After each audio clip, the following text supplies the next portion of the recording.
అనంతపురం జిల్లా గుత్తి మండలం ఊటగల్లు గ్రామంలో కొత్తగా ఏర్పాటు చేసిన మంచినీటి పైప్లైన్ ప్రారంభోత్సవం ఘనంగా జరిగింది.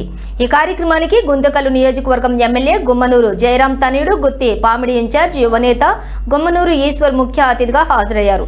ఊటగల్లు గ్రామ ప్రజలు, ముఖ్యంగా మహిళలు గుమ్మనూరు ఈశ్వర్ కు టపాసులు పేల్చి పూలమాలలు వేసి ఘన స్వాగతం పలికారు. అనంతరం గుమ్మనూరు ఈశ్వర్ మంచినీటి పైప్లైన్ ను ప్రారంభించి గ్రామస్తులకు మంచినీటి బిందెలను అందించారు. ఈ సందర్భంగా గుమ్మనూరు ఈశ్వర్ మాట్లాడుతూ ఈ అభివృద్ధి పనులు శరవేగంగా జరుగుతున్నాయని తెలిపారు. జరగబోయే స్థానిక సంస్థల ఎన్నికల్లో ఈ గ్రామం నుంచి సర్పంచ్గా ఎవరు పోటీ చేసినా వారందరూ కూడా కలిసికట్టుగా పనిచేసి సర్పంచ్గా గెలిపించుకోవాలని ఆయన గ్రామ ప్రజలకు సూచించారు.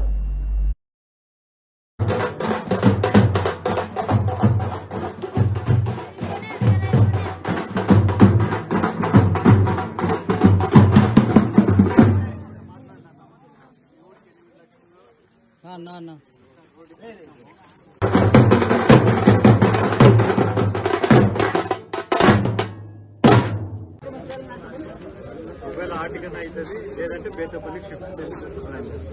ఈ రోడ్ అయితే లేవు, రోడ్ వేపిస్తుంది.